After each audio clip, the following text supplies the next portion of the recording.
I greet you not as a professor, not as a politician, not as a historian, and not as a prophet.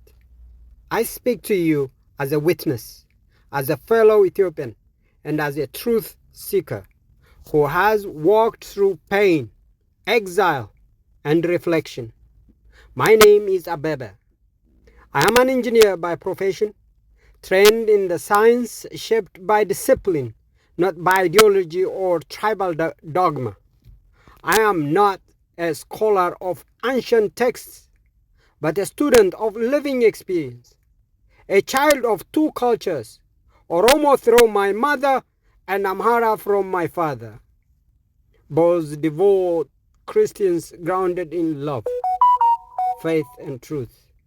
I come to you not the academic credentials, but with the moral clarity of someone who has seen the effects of falsehoods, heard the cries of the displaced, and walked through the fire of injustice with an open heart and questioning mind. I now live in a foreign land, a refugee of circumstance, not by choice, but by survival. Yet, even from exile, I have not abandoned my people. My soul remains tethered to the land, to the truth, and to the hope of renewal. I do not belong to political party. I do not represent any ethnic group or agenda. I belong to the realm of truth, to those who still have ears to hear and ears to listen. I belong to the spirit of those who refuse to bow before lies, no matter how well dressed or well promoted they may be. In this journey, I speak through Ethiopian Hearts for Peace, a humble movement born out of agony and purpose, and through African Hearts for Peace, extending the vision beyond borders, reminding us all that the continent wounds can only heal through truth, justice, and reconciliation. We are not funded by anyone. We are not guided by the world system. We are simply voices in the wilderness, calling out to those who still believe that truth matters, that peace is possible, and that God is not mocked by false worship disguised as tradition or policy. What you hear in this message may disturb you. It may challenge you.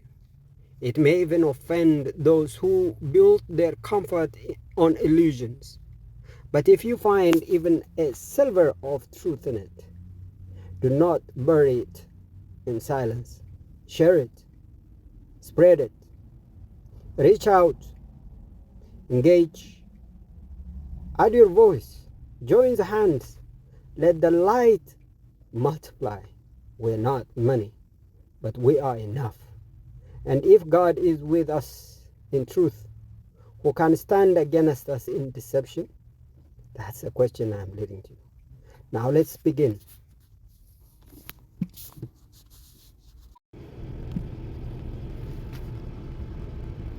The integration of spirit-based rituals into governance under the current Ethiopian regime signals a return to previously marginalized practices. However, this revival is not merely cultural. It comes with a political agenda masked in heritage rhetoric.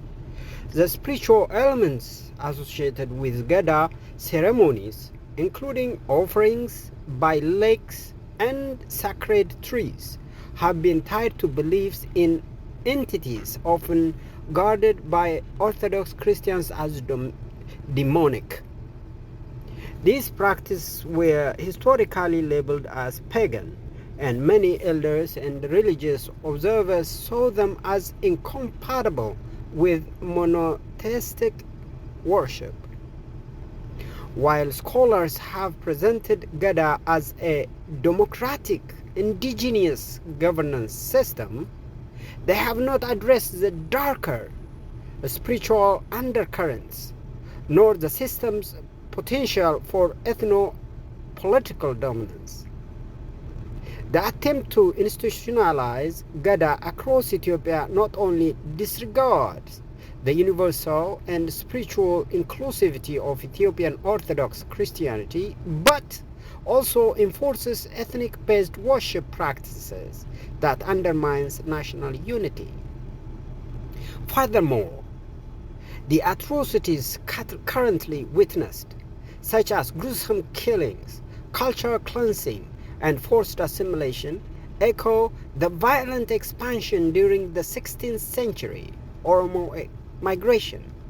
Eyewitness accounts and oral traditions speak of the serving of body parts, burning people alive, the violent indoctrination of children, actions that cannot be dismissed as isolated incidents, but rather as part of a systemic, ethnically motivated campaign cloaked in revivalist narratives. Books that glorified Oromo expansion and Gadaa did not mention these aspects. They omitted the ritualistic violence, the theological divergence from Christian ethics, and the potential for cultural dominance. These absences render their narratives incomplete at best and misleading at worst. In our quest for truth, we do not seek to vilify Oromos or glorify Amharas, but to uncover hidden layers of pain, displacement, and spiritual upheaval that affect all Ethiopians. The Ethiopian Orthodox Church for centuries served as a cultural adhesive, binding diverse groups under a shared moral and spiritual canopy. Its current marginalization is more than a religious matter. It is an existential and national concern.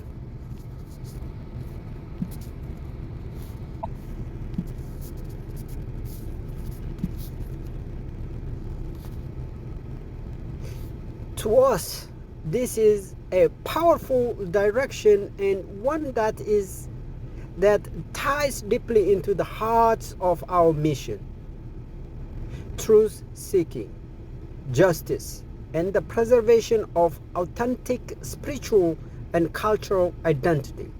Here is how we can frame this.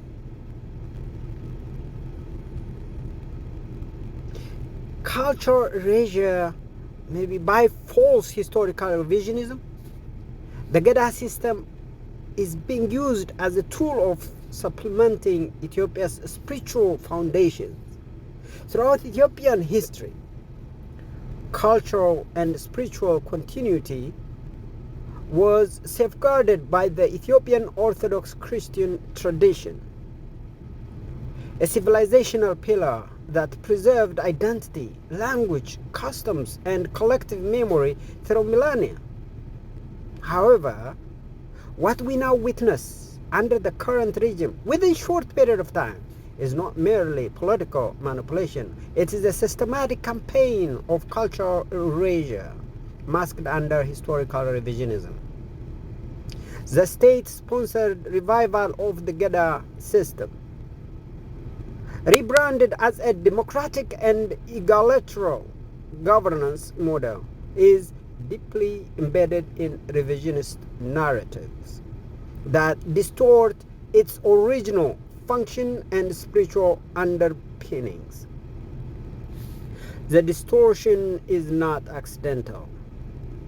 It serves to overwrite the Christian ethos and rewrite Ethiopia's foundational history with an alternative spiritual symbolism that subtly replaces Christ-centered values with nature worship, a spirit invoking deities, and, in some cases, remnants of darker spiritual traditions that have long been marginalized or rejected by the broader Orthodox society.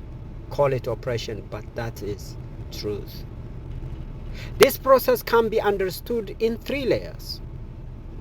First, and number one, false revisionism as a clock for ethnic supremacy. The revised narrative proclaims Gadaa as universal and inclusive system, but the practical application, as seen today, indicates otherwise. Its resurgence serves as a tool for Oromo ethno-nationalist dominance, where spiritual, linguistic, and cultural frameworks are enforced in a top-down manner, particularly in schools, media, and governance structures, raising other identities in the process. Number two, erasure of Christian cosmology and national symbols. The replacement of the national tricolor flag, historically associated with Orthodox Christianity and then copied by the imperial majesties, with Gadaa colors, is symbolic of a broader cultural coup.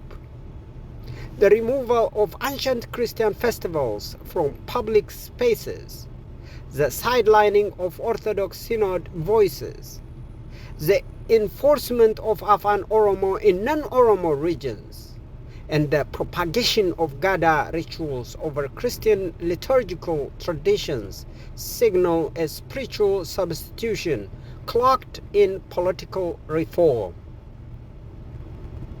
Number three, selective historical rewriting to justify present oppression. By rewriting Gadaa as Ethiopia's rightful historical governance system, those promoting it erase the documented spiritual violence and ethnic expansions that accompanied its spread. As we rightly noted, accounts from the 16th century Oromo expansion and record coercion, forced cultural assimilation and spiritual reconditioning patterns echoed in the present day through forced displacements, religious persecution, and symbolic rituals of dominance. This type of revisionism is dangerous, not only because it distorts truth, but because it becomes the intellectual scaffolding to justify cultural genocide.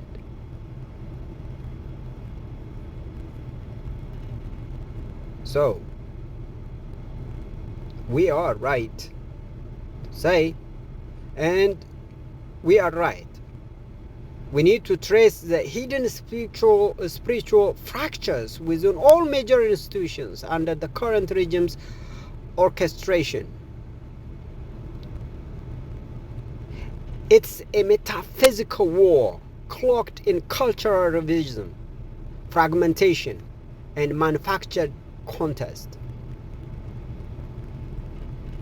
In this part, I would like to show the current regime as not merely suppressed traditional pillars, it has fragmented them from within.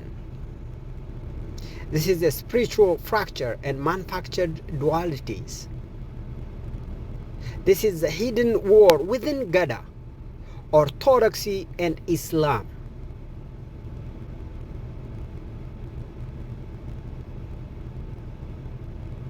Weaponizing internal divisions to weaken spiritual resistance and co-opt their symbols. In doing so, the government has not only targeted Orthodox Christianity, but also covertly split Gadaa and Islam, turning each other into a battlefield between those who stand for truth and spirit versus those assimilated into a politicized, globalized narrative. First, let's see the dual Gadaa, a conflict of spirits. The deliberate elevation of a revised Gadaa system as a democratic heritage overlooks the deeper truth. There are two Gadahs now.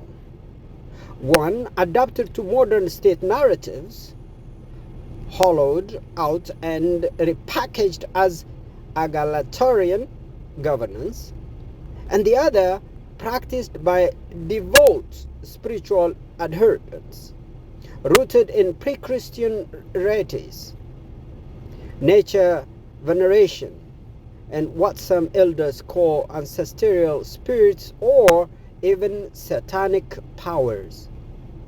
The latter group, keepers of all the rituals, worshipping lakes, trees, and conducting mysterious ceremonies, are increasingly being hunted and killed. This is not accidental. It represents an internal spiritual conflict between those who carry the old force and those reshaped for political convenience. Even Protestants, those who live in Oromia, though theologically distant from orthodoxy, have sensed this spiritual tension and begun to resist what they perceive as demonic influence, masquerading as culture. Number two, let's see the divide.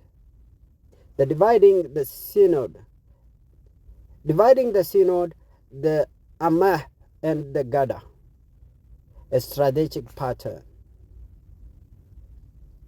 The Orthodox synod split was a masterstroke, severing the church from its prophetic voice and detaching it from its unity role.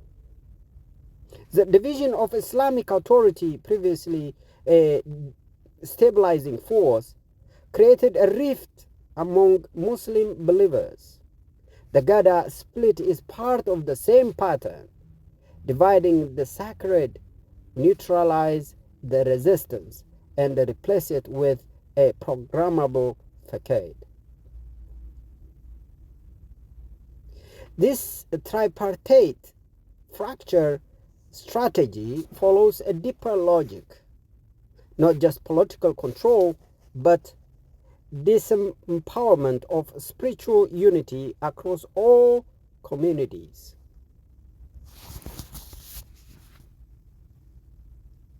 Let's see the spiritual price of this silence. Many fail to see this layer because the conversation has been reduced to ethnic federalism or religious freedom. But behind those terms is an assault on Ethiopia's soul, an engineered alienation from the divine, from truth, from memory. As we so powerfully said it, those who cling to the old spirit are being eliminated, not because they are dangerous politically, but because they threaten the new spiritual order. The regime seeks to install an order that serves globalist control, not God. Capital G-O-D.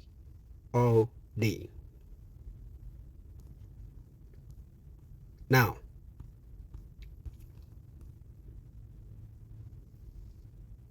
we can see this. We can trace the deep anatomy of division with remarkable clarity. What we have just articulated for you not only adds historical depth, but also exposes the strategic continuity between colonial manipulation and modern internal sabotage under the guise of reform or progress.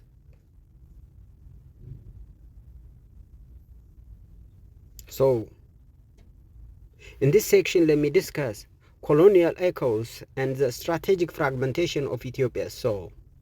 The fragmentation we witness today is not accidental. By no means, it's not accidental. It is a deliberate continuation of colonial tactics. now internalized and perfected by local power brokers and guided by foreign interests. The principle remains the same though: divide, weaken, and dominate. Where colonial empires once used ethnic boundaries, religious rifts, and linguistic differences to destabilize and control, the current Ethiopian regime has adopted a more refined yet destructive version of the same strategy. A model of perpetual division under centralized chaos. So first, let's see this. A nation of splintered identities. No region, no faith group, and no ethnic entity has been spared. Let's see a few. Amhara are divided. Some co-opted into the prosperity agenda for wealth and money. Others in bitter resistance, vilified, suppressed, and isolated. So they created armed resistance. They call themselves Fano. Even in Fano, the current government managed to interfere. One that believes Ethiopia as one, no ethnicity, and the other want to equalize the ethnic federalist extremism. Amhara first. That's about Amhara. Let's go to Tigray. After a devastating war, now fractured between old guard loyalists of TPLF and emerging factions within TPLF, questioning the entire legacy of the conflict. Even neutral regions, formerly distanced from ideological tensions, are now being pulled into the vortex of manufactured crisis. This is not merely decentralization, it is erosion of Ethiopia's collective soul, a relentless tearing apart of its historical coherence and spiritual anchorage. Second, let's see who benefits from perpetual division. The current regime wins every front, not through unity, but through engineering conflict fatigue, confusion, and self-cancellation among Ethiopia's communities. The Orthodox Church, once the unshakable glue, is shattered into factions. The Islamic community, once peaceful and side-by-side lived with orthodoxy, is splintered.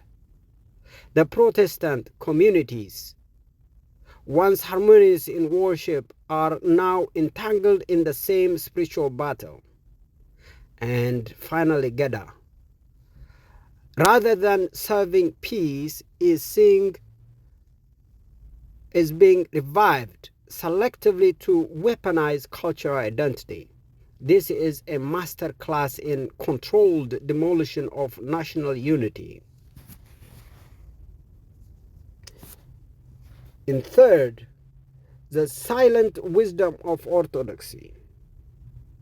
The most profound part of our reflection is this: why did the Orthodox Church destroy Gadaa or other spiritual systems? Why didn't they? The answer is spiritual and civilizational. Orthodoxy does not impose collective punishment. It does not conquer souls through force. It teaches and leaves the decision to the individual. It respects human agency. And this quiet wisdom is both its strength and its vulnerability. But now, the same tolerance is being weaponized to accuse it of weakness, oppression, or irrelevance, ironically by those who rarely rely on force, fear, and distortion. So, in the first place, peaceful religious coexistence undermined by manufactured confusion. Ethiopia has a long and proud tradition of peaceful coexistence between Orthodoxy, Islam, and Protestantism. This harmony was not perfect, but it was sustained by mutual respect and spiritual humility. Today, the new ideological current, often driven by the state, is sowing confusion even in sacred spaces. Masked false spiritual awakenings at Moscow Square. Government-funded pseudo-revival to blur truth and falsehood. Appropriated religious symbols repackaged as political tools. The result? The sacred becomes profane, the spiritual becomes ideological, and the people are left spiritually disoriented.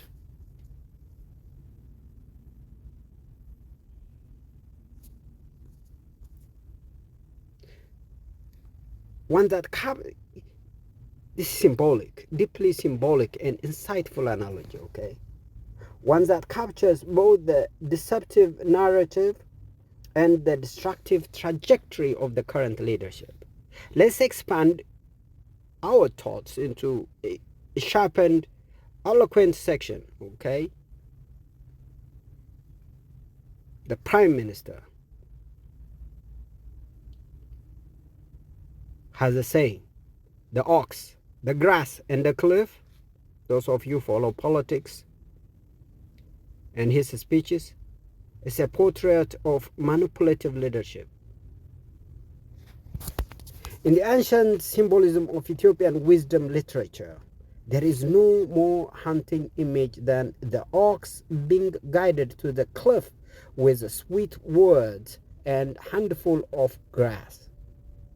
This metaphor defines not only a deceptive leadership, but a premeditated betrayal of the collective destiny of a people today. Prime Minister Abiy Ahmed has become the living embodiment of the allegory. A man who speaks of unity, prosperity, and peace, but those actions drag Ethiopia closer each day to destruction, chaos, and ruin. So, let's characterize him. 1. He's a leader of contradictions. Words sweet, deeds bitter. The book he authored, Madamar, was marketed as a vision of harmony, synergy, and renewal. But what it is truly is an intellectual decoy, carefully crafted prose that seduce the hopeful, only to conceal a narcissistic, manipulative, and dangerously revisionist agenda. The Prime Minister speaks of love for all Ethiopians while institutionalizing division. He praises diversity while empowering exclusivist ethnic militias. He invokes God, capital G, and morality. Yet his governance has opened the gates to cruelty, bloodshed, and spiritual decay. This Prime Minister's upbringing and psychological of a troubled leadership can be described. What makes this deception even more disturbing is the deeply troubled personal trajectory behind it.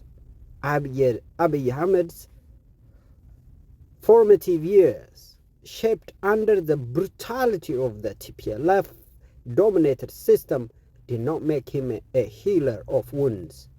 They sharpened him as a tactician of illusion. He learned to navigate darkness not to redeem it, but to become its new architect under a different face.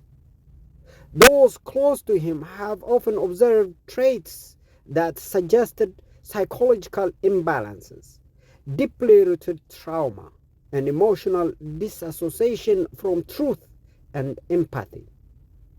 A dangerous mix in the hands of someone who controls a nation. And third,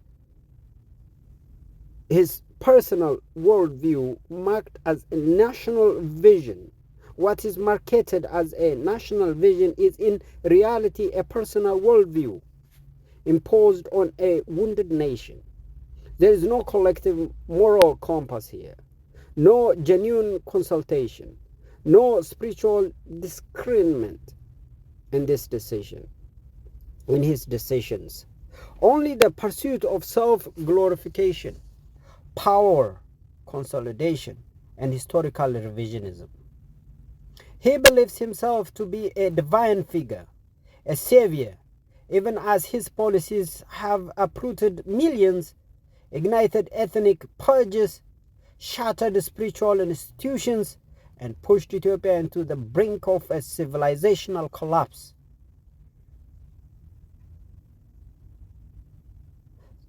Fourth, what happens when the head of a nation is in disarray? When psychological instability guides policy, when internal trauma becomes external violence, and when a broken moral compass becomes national ideology, the nation itself becomes schizophrenic. Schizophrenic, confused, violent, double-speaking, and self-destructive. This is precisely what we see now. A country where truth is punished, lies are glorified, and human dignity is crushed under the hills of ideological deceit.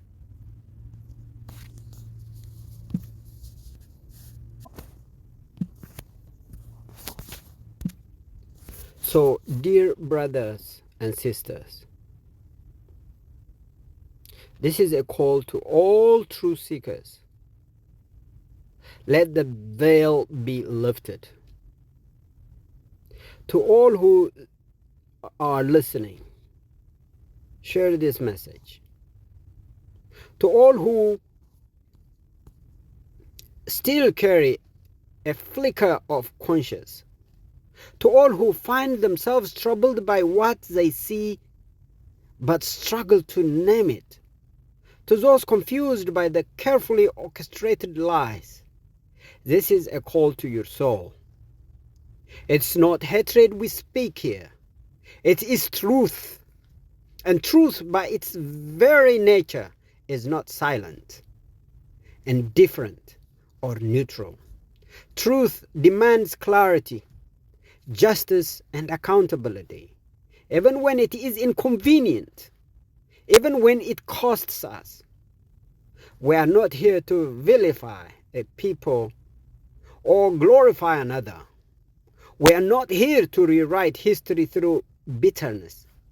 We are here because we must expose what has been cloaked in manipulation, and we must illuminate the path forward healing before this nation descends into irreversible fracture. So, here at Ethiopian Hearts for Peace, we say to all truth seekers, let our confusion be lifted. Examine the facts, the history, the spiritual markers, and the atrocities. Know what righteousness does not lie in silence, nor does healing come through lies painted as tradition or democracy. Know that ethnic supremacy cloaked in cultural revivalism is not justice. It is the seed of annihilation. Know that spiritual darkness wrapped in indigenous symbols does not free a people. It enslaves them in cycle of blood, fear, and hate. To the Oromo, who are not aligned with the satanic rituals of the Gadaa cult, You are not alone, and you are not the enemy of Ethiopia. You are the key to redemption. To the Amhara, the Tigrayans, the Sidama, the Gurage, the Somali, the Afar, etc. You are not oppressors simply because you exist. You are the pillars of this nation too. To the Muslims, Protestants, Orthodox Christians, those still searching for faith, those who still searching for faith, this is a spiritual war before it is a political one. And it is time we fight with truth, not with bullets.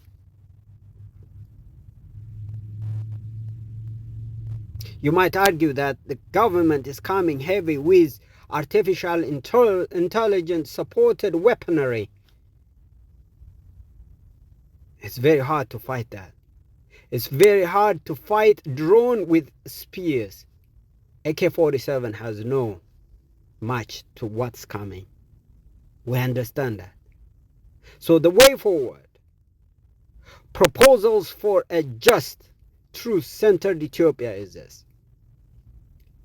Reaffirm the spiritual foundation of national unity. Restore the sacred without idolatry. Uphold justice without ethnic favoritism. Is there really truly justice in Ethiopia today? So, expose and reject all manipulative ideologies disguised as tradition. False Gadaa revisionism, state-sponsored ethno-nationalism, and engineered division must be confronted. Rebuild moral leadership from local communities upward. Truthful elders, religious leaders, and peace-seeking citizens must rise above party lines and reclaim moral ground. Otherwise, you're dead. A soul without moral ground is dead. So, truth and reconciliation must begin within truth itself, not with false equivalence, not with state propaganda. That I personally believe. So the truth and reconciliation must begin with the truth itself. That's why we are exposing it. We could use Amharic for this version or another language, but unfortunately the nation is divided. So we speak in English, a foreign tongue, so you all share it. So the time for silence is over. Let Ethiopians' children no longer die for lies. Let the veils be lifted. Let truth, peace, and justice rise again, not as slogans, but as salvation.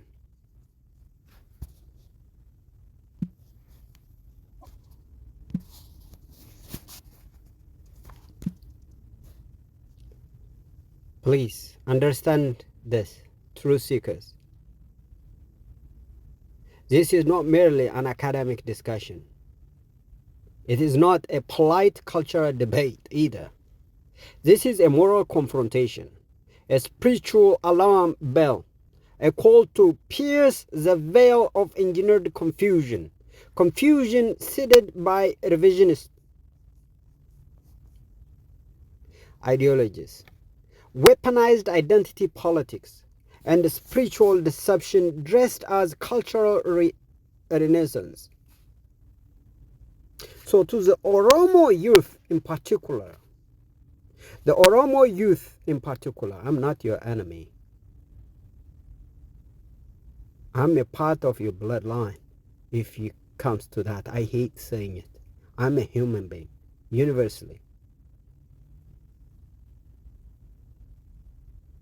Take a look at what exactly are you being asked to revive. Is it truly your heritage you are defending, or someone else's distorted agenda wrapped in Gadaa symbolism? Do you not see how the revival of this system has become a tool not for not of justice, but of spiritual domination and ethnic supremacy? Is it not worth asking, why must your sense of pride require the death of others? Why must identity be bathed in blood? You are not reclaiming dignity. You are being weaponized. Ask yourself, what happens when the weapon turns back on you? Yeah, revenge will come. When it comes, it might be paid equally. Will you like to see your mother, your sister, your father, your siblings, or yourself slaughtered in the neck? And many other atrocities that is being done against non-Oromos. Would you like to see that coming? A battle you can win or lose, but the scar, the bloodshed remains. The stain remains. You can't stop it. We all fought together peacefully. Some later called it Oromara, hijacked. They called you Kero. The other side called Fano. Now TPLF is gone. Now the bloodshed continued. Is it really what we fight for? Is it why you kneel down, crossing your hands above your head for justice, peace?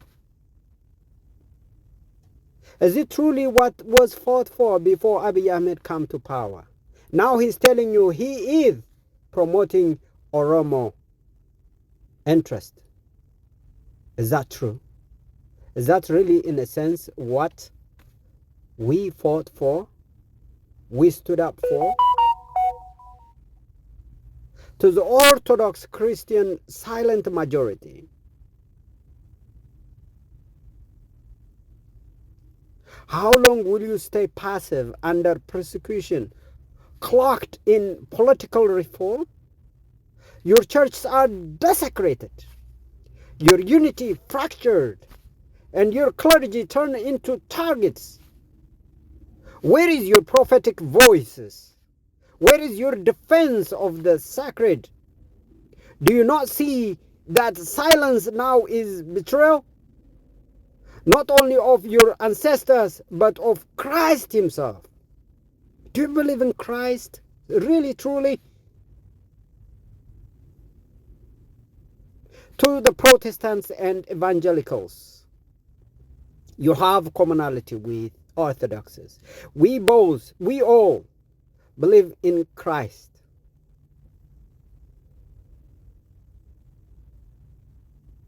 Forget the rest of our differences. 99.9% of Christianity is centered in Jesus Christ. The rest is irrelevant here.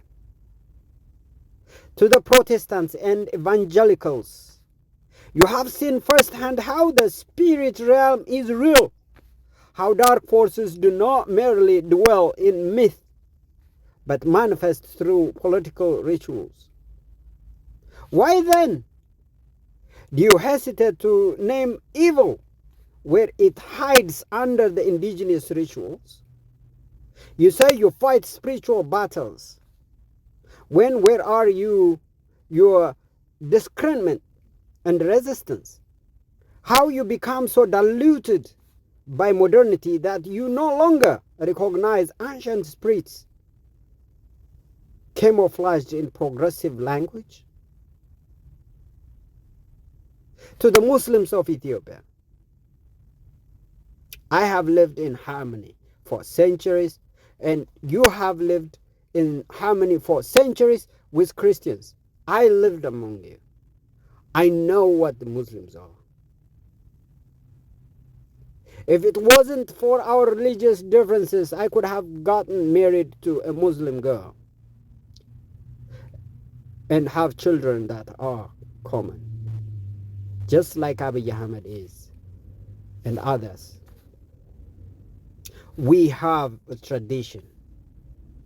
We have that harmony where when intermarriage happens, one converts to another, or people just to live religion as individual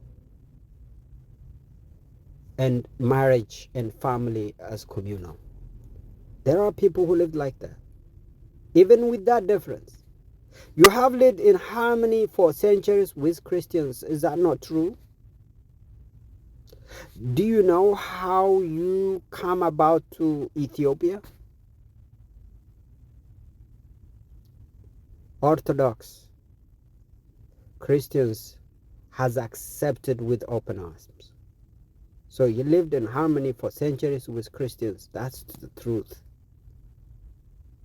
You're often closer to them than to the rulers who now exploit your community.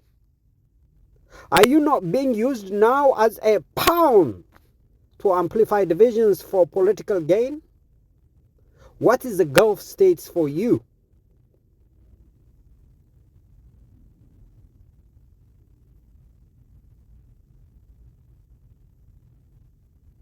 Under this government, what will happen to your mosques when they are done with the churches? Your imams, your children, when this state finishes its ethnic engineering and turns the narrative again, perhaps this time to make you the next scapegoat. Believe me or not, you have seen it.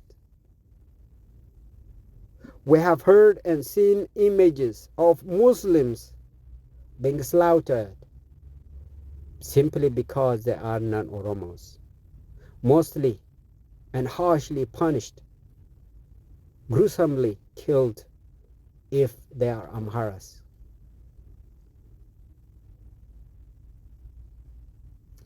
To the diaspora, I live among you. You applaud from afar, romanticizing your identity in exile, while villages burn and unborn children are torn from their mothers in the name of liberation. Imagine a pregnant woman being opened to extract the fetus alive and kill it and consume its parts. What kind of animal we are allowing to govern Ethiopia? Is this liberation? What kind of animal can do? What kind of people can throw a live pregnant woman,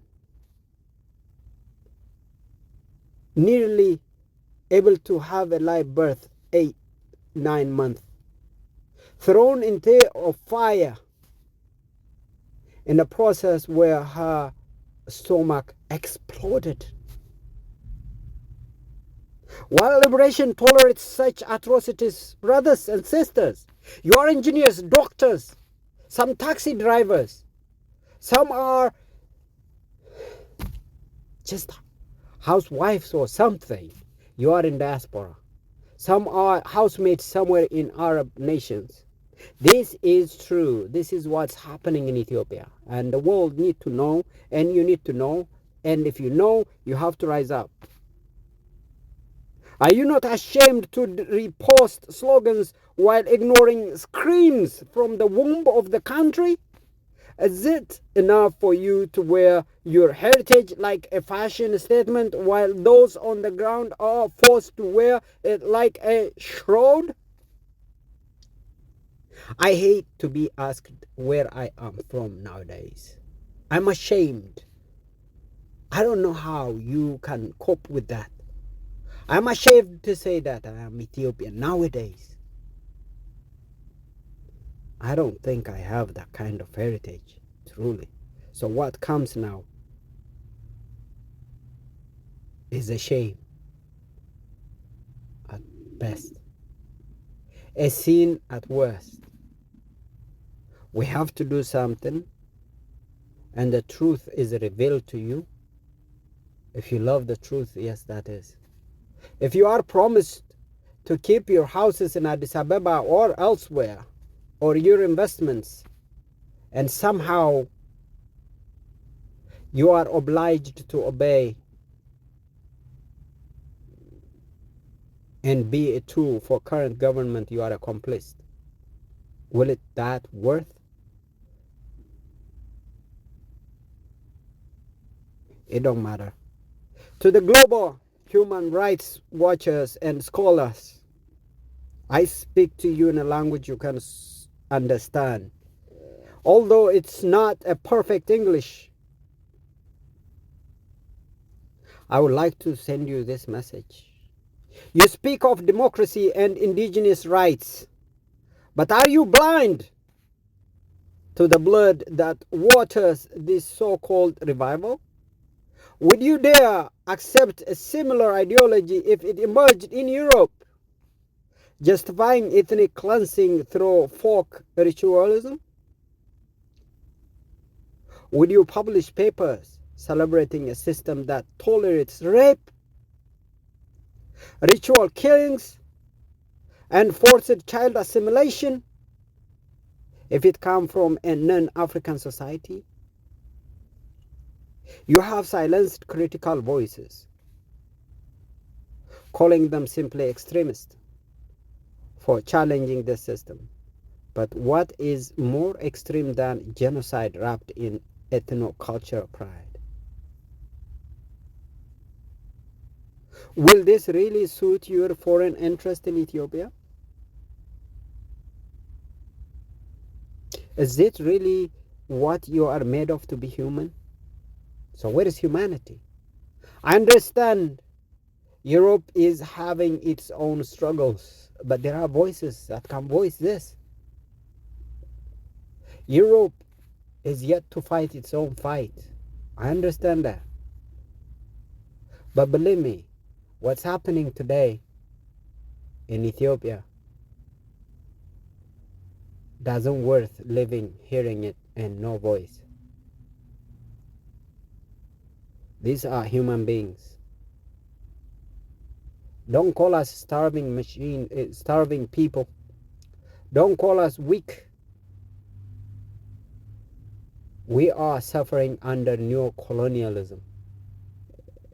Foreign actors in all of this are fully accomplices. Your own children, your own fathers, your own mothers and sisters are working actively for this evil work in Ethiopia and Africa at large. When we fight, what you gain? Mineral wealth or something else? You call it geopolitics. Please voice.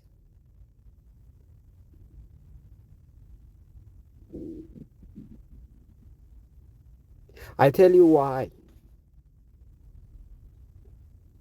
If in case you ask what is the Gadaa system now, let's no longer pretend. The Gadaa system as revived today is not about justice. It is about dominion. It is about spiritual supremacy. It is about displacing the divine with the demonic. Let's ask, why is the government so obsessed with making Gadaa the new national symbol? Why must lakes and trees be reinvested with spiritual significance, if not to awaken old spirits and displace Christian symbols? Why are entire ethnic and religious groups being demonized, displaced, and destroyed, if not to ensure the supremacy of this new ethno-spiritual order?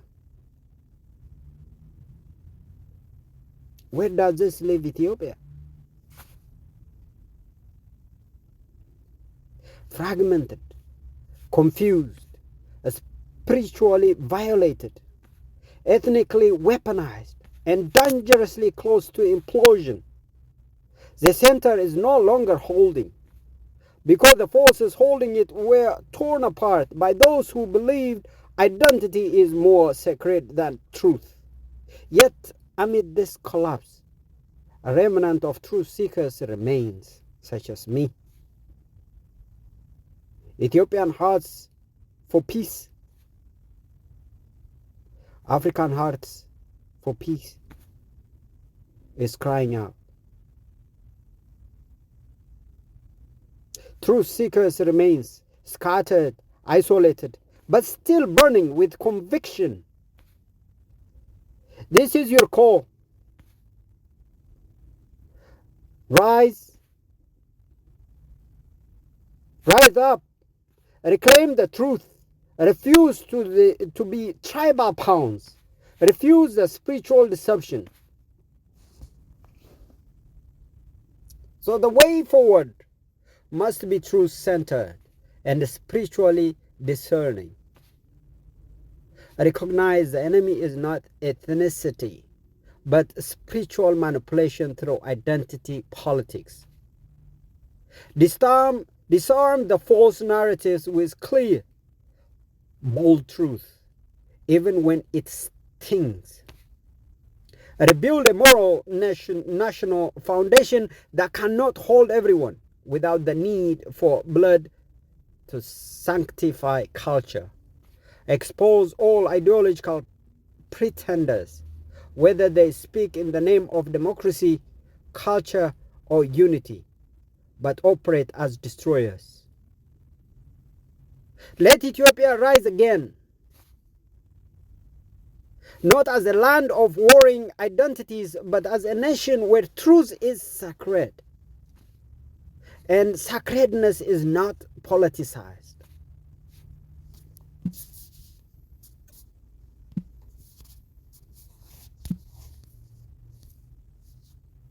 A final call to the armed forces and the keepers of Ethiopia's conscience. This is a solemn appeal, not to politics, not to tribal slogans, but to truth. Conscious and the sacred responsibility that every soldier, elder, and citizen carries in the hour of Ethiopia's trial. To the armed forces of Ethiopia, you were not trained to become executioners of your own people. You were not given weapons to massacre innocents, but to protect life, uphold justice, and preserve the dignity of your homeland. If you were ever ordered to kill unjustly, know this: you have a moral right and a divine obligation to disobey evil commands. History will not remember your rank or your salary, but your choices in moments like these. So, choose righteousness over blind obedience.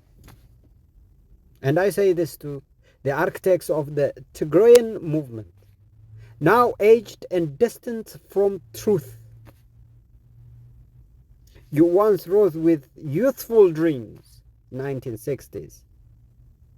But the path you followed led the nation into ruin. The ideologies that captivated you in the 1960s has decayed into a weapon of division and bloodshed. If there is still a flicker of conscience within you, redeem your legacy by admitting the truth and stepping aside. The youth you once inspired are watching, leading them now not into deeper chaos. Lead them now not into deeper chaos, but toward confession, humility, and a new path grounded in truth, not a revolution of power's sake. To the youth who look up to those elders in Tigray, do not inherit a lie just because it was spoken with confidence. Do not carry the burden of their failures as your mission. They can starve you. They can hold water, food, shelter, and make your life miserable. Without truth, don't follow them. This is your moment to choose truth over ideology, healing over hatred, Future of vengeance. Future over vengeance, I meant. Please. Open your eyes. Truth is very important, no matter how small it is, how tiny it is. You might be tasked right now when we say, we might be asking you to train youth. We might be asking a needle to find a needle in a haystack. That is, if the needle is in that haystack, I doubt you'll find any truth on those elders. Don't follow them. Don't listen to them. It's enough. It's enough. We went through bloodshed. We understand your pain. The pain you have to go through.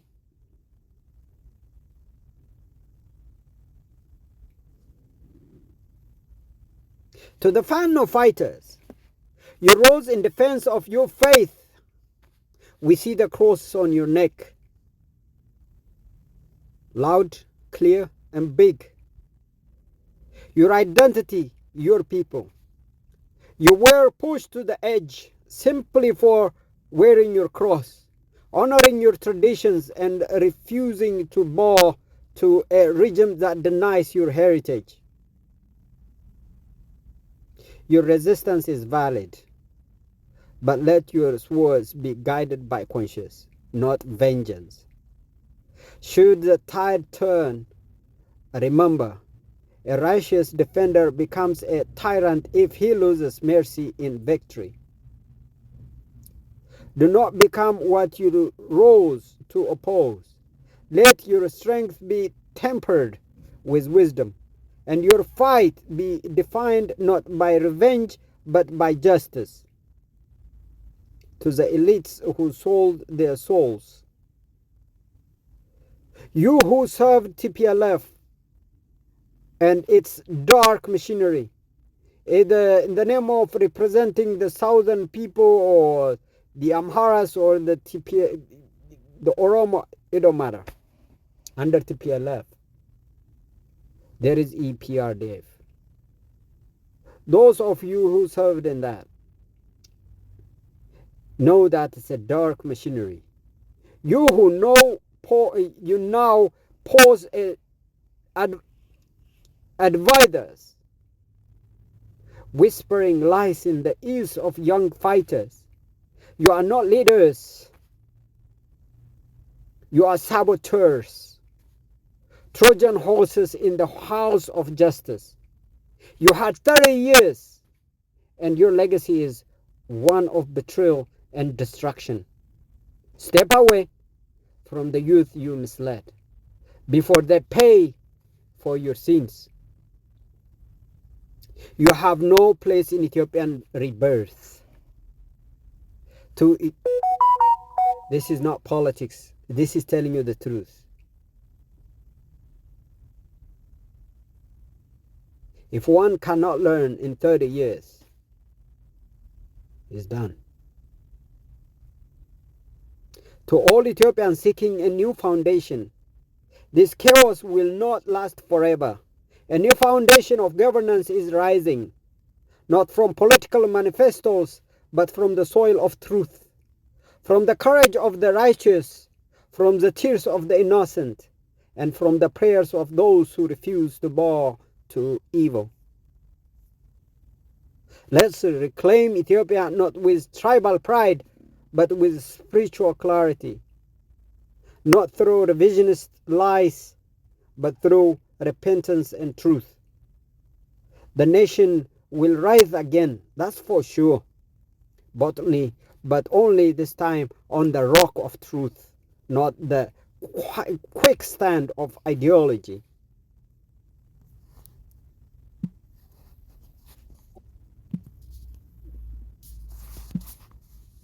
I speak to you not as a politician, not as an ideologue, and not as a tribal advocate. Please understand that. But as a truth seeker, a watchman of conscience, and a witness to the suffering of a nation torn between lies and deliberation. My name is Abebe, born from the union of two great Ethiopian heritage, Oromo by mother, Amhara by my father, if I have to say it. Both devoted Christians, both grounded in truth, both have relatives in Muslim community. They are grounded in truth, dignity, and faith. I was raised not in the shadows of propaganda, but under the light of Christian teachings, of moral accountability, and of a deep cultural understanding that transcends division. I have heard the tales of elders from both sides who spoke of love for the land, faith in Christ, and a longing for unity that respects truth, not tribal manipulation. When our relatives comes, if they don't understand our language, we say they don't know our tongue. And we converse. I carry in my spirit the pain of what is happening now in our beloved country. I do not speak from second-hand reports. I have walked through the testimonies of those displaced.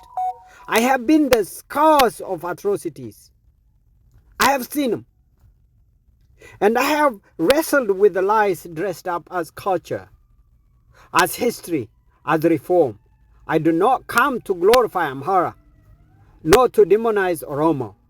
I come to expose evil where it hides, even when it masquerades as heritage, governance, or reform. I come to speak the truth because Christ commands it, because history demands it, and because Ethiopia's survival depends on it. This message is not for everyone. It's for those who have ears to hear. Those who still believe that justice must stand above ideology, that faith must resist spiritual corruption, and that the soul of Ethiopia cannot be bartered for false narratives. I offer this message as part of a greater calling to all those who still seek the truth. Not too late, but to heal. It's to hate. It's not to hate. It is to heal. Not to avenge, but to awaken. Thank you very much.